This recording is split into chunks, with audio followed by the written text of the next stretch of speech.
we have some questions in the Q&As. And the first one is from Terry Johnson, and more or less he says, shouldn't we more focus on rapid intervention than on big, great knockdowns like we do in the aviation, and like, for example, also you prepare for in the harbor area? So should the focus more or less be more on this quick, fast, rapid intervention than enormous amounts of water and foam? I think Terry is right.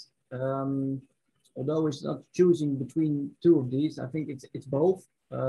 As Deer Park learned us, a quick response and a correct response could prevent escalation, and definitely that's the first focus, a quick response on the incident, which could prevent escalation in 90% of the incident, I suppose. This I fully agree.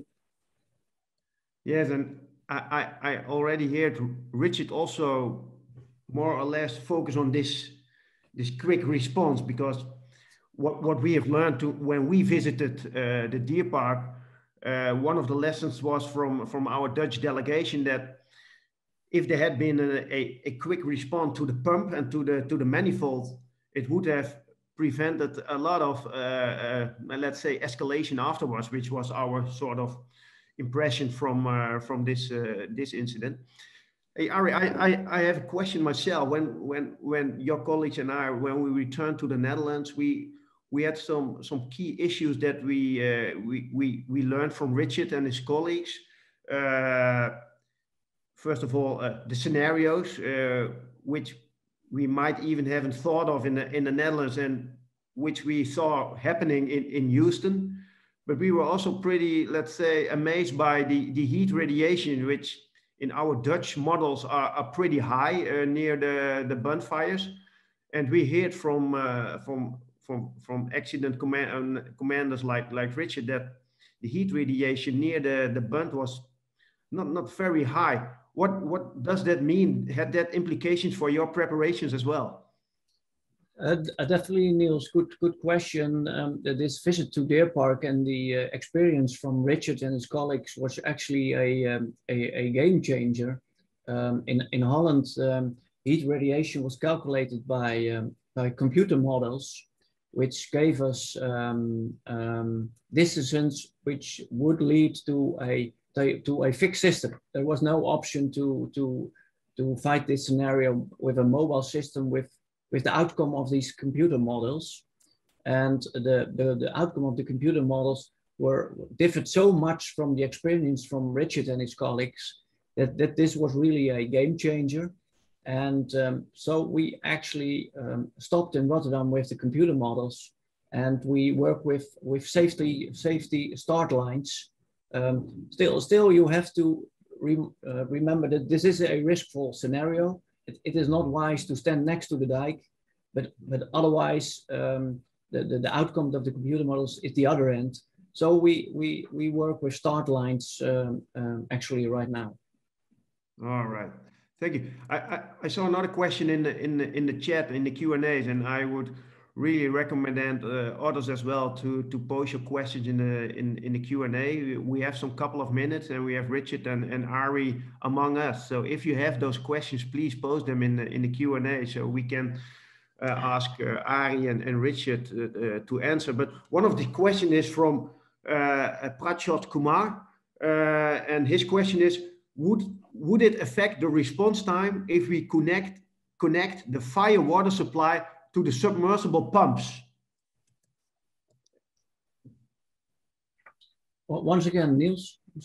The question, would it affect the response time? So, is it possible to respond in an earlier way if we connect the fire water supply to the submersible pumps? So probably there are some pumps below ground level or something like that.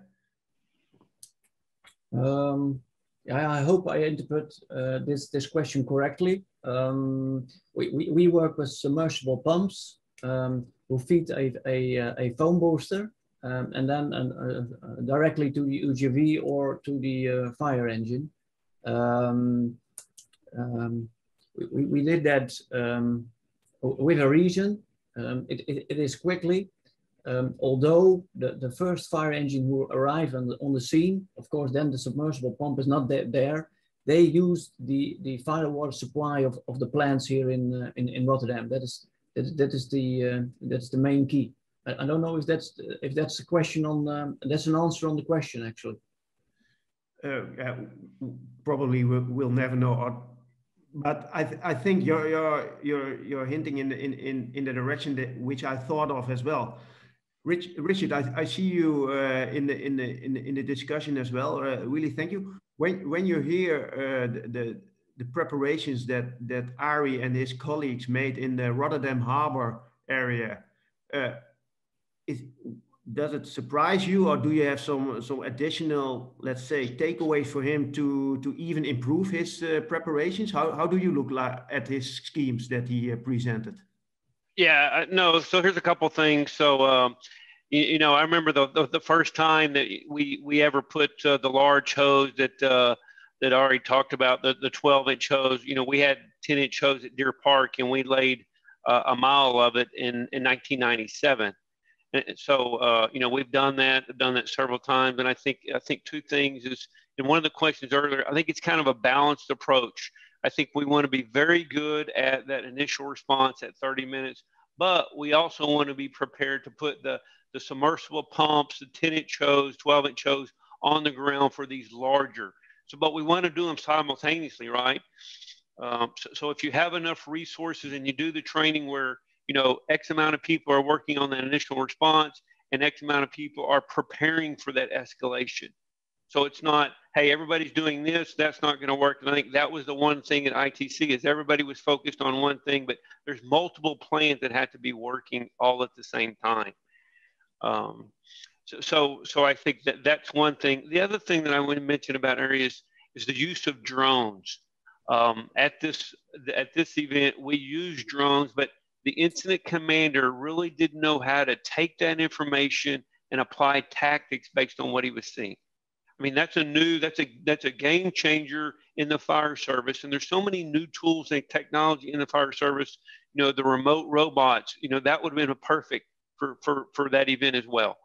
But using that drone, using that feed, getting a overhead 360 view, that scene size up is very helpful. So I think that's a key tool that we need to be using in fire service on a more frequent basis. Yes, great additions, Richard. Meanwhile, I saw that Prachot, who posed the question about its submersible pumps, was very happy with your answer, Arie. So that probably was good. Maybe another thing which I was thinking about regarding the environmental impacts of those fires and the fire suppression tactics. First of all, you have the toxic plumes and so, and you have this dewatering issue, and you showed it perfectly in your presentation, Richard, with the bay that was the environmental pollution was enormous.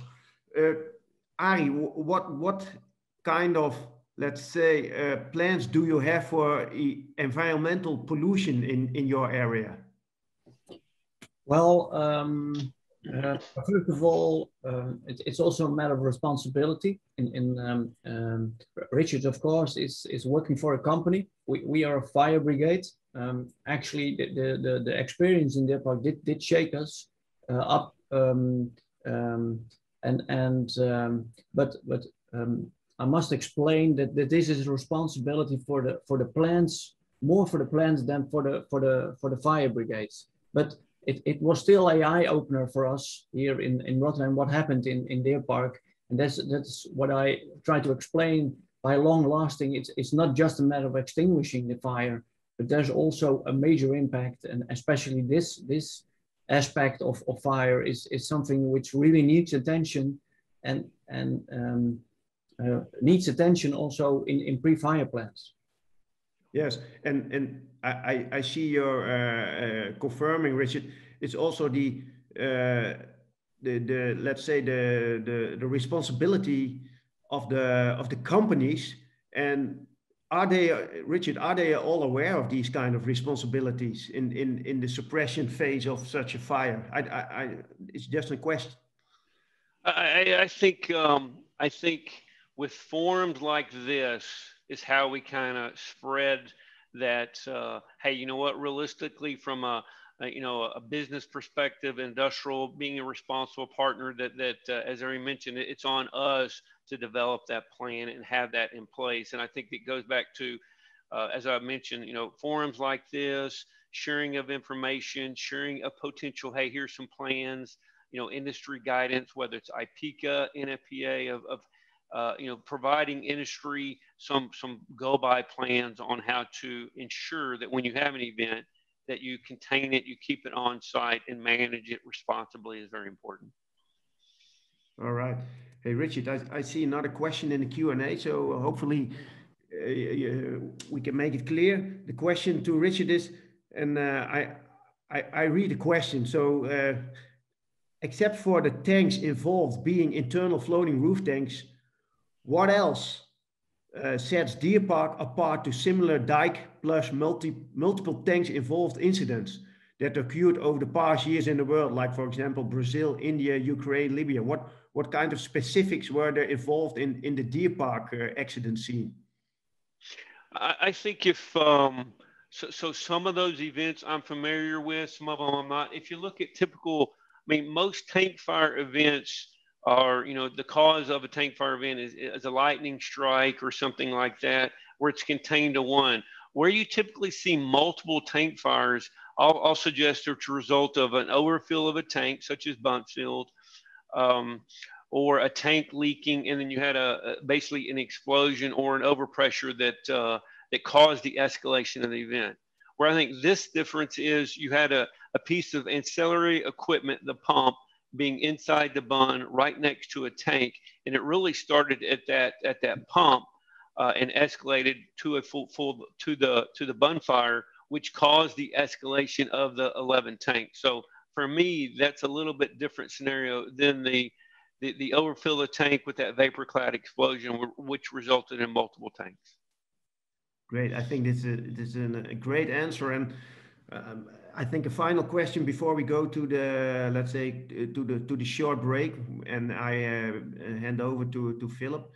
A question about the command structure. Both of you talked about the number of involved plans that you have to take into consideration when fighting these enormous fires.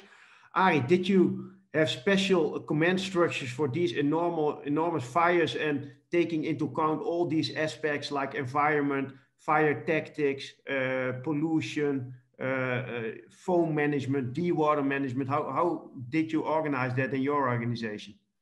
Well, actually, there are two aspects which are important. That's first of all the pre-planning. You must have a decent pre-fire plan of every bunt, and probably you must have a couple of other plans so that you don't have to figure it out during the incident. That is important. Secondly, aspect is the command structure, which must be clear. There must be a good, adequate plan, and my advice is follow the structure which you also use for other incidents. Don't do a exception for this scenario. Use your regular command structure up to officers, higher officers, commanders, etc. What you use in your own country, use that also for this scenario. It minimizes the chance of failure. I think that's a clear answer. Richard, do you have something to add, or what's your opinion? Yeah. No, I would agree with Arie. I think if we get real good at managing events smaller with a smaller structure, the ability to grow that structure is much easier, because let's face it, 95% of our events in industry are small. So let's get real good at those, but let's be able to expand that and use the same system. I think, as he pointed out, if you're consistent with the system, it's easily to, as the incident escalates, you can kind of stay in that rhythm of growing, and it's more familiar with all of your personnel. Yes, and Rich, maybe some additional question to you. Started your the fire suppression activities and the command structure in Deer Park incident.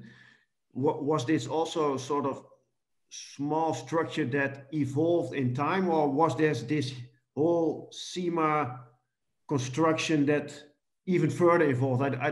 What was your indication? Yeah, I think the stricken facility, this probably overwhelmed their competency fairly early, or the incident commander. Again, no fault of his own, because you know, if you haven't seen a lot of events like this, which this facility really hadn't seen a lot of events, then they're probably not going to be very good at it. So I think that was the initial challenge they had. And then I think as the SEMA organization came and others, I think it just grew, and there was no strong command structure early, and it doesn't take long to get behind. And I think that's what happened. Yes, and then I think we are at the point that Arie made just a couple of minutes before. Do your pre-planning and stick to the plan and keep it as let's say business as usual, although the scenario is quite extraordinary, but try to keep as long as possible to your let's say usual structures and the way you, let's say, prepare and exercise your and your drills for these kind of fires. Yeah, one real quick thing, because I mean that is spot on. Is if you you have to manage the event. You can't let it dictate to you, right? The fire ground is ever changing.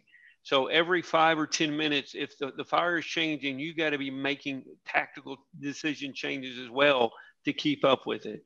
And if you don't, the fire will manage you. And one thing that we say, I mean, all fires go out with or without our help, right? Eventually they will. However, we want to be good where we're managing the event. It's not managing us. Yes. Maybe it's coming into my mind. We still have a couple of minutes, but it's not only to fill time or something like that. But for example, how did the media, let's say, influence this whole way of dealing with the incident in Deer Park, Richard? How was the media involved, and what kind of influence did they have? So I think that the media, they didn't really play a key role. I think because this is such an industrial district, it's not to say, hey, this is an accepted event, which it's not an accepted event. But I think as the days went by, because this is a 4-day event, and I'll say that that's a long event for an industrial fire in this area. You know, but I think there was frustrations from a lot of people, and you could see that in the overall response that, hey, we can't beat this, we can't manage this, it's managing us. But really the media, I'll suggest, didn't play a significant role at all. All right. Thank you very much. I think, I see an additional question from, I don't know whether I pronounce it well, from British Purohit, and he or she poses the question, can automatic detection and suppression alone fight such a bunt fire? Which is maybe a question also for the future. So can automatic detection and automatic suppression fire these kind of, suppress these kind of fires? First, maybe Arie and then Richard. Well, automatic detection could prevent escalation. So it could play a major role. But when you talk about a fire like Deer Park, that's totally something different, and it asks for a different intervention. But once again, automatic detection could play an important role, and especially in combination with a quick response, you could prevent escalation. And then we are at Terry Johnson's suggestion, focus on this rapid intervention. Yeah. Yes, Richard, you? Yeah, I think maybe it's not the suppression system over the pump, or maybe it's in the isolation. Because with hydrocarbon, if I can isolate the fuel or limit the volume of fuel, I can put the fire out. So if I would have had, you know, maybe manual or automated valves on the suction to the pump where I could have stopped that fuel, then it would have burned out by itself. But so I think there's different ways to look at it, detecting it early, a potential suppression system, but I think that isolation philosophy may be more robust, but that's just kind of initial thought. Yes, which I think is very worthwhile to stress this measure as well, this isolation opportunity. Hey, we are. I think we are in the ending this session, part one. After the break, we'll continue with hydrocarbon firefighting with a colleague of mine chairing his part of the session. I would really give a great applause for Richard and Arie for introducing us in their experience and knowledge regarding these enormous fires and how to fight them and how to prepare them. And I would hand over to Philip for the remaining part of the panel. Philip.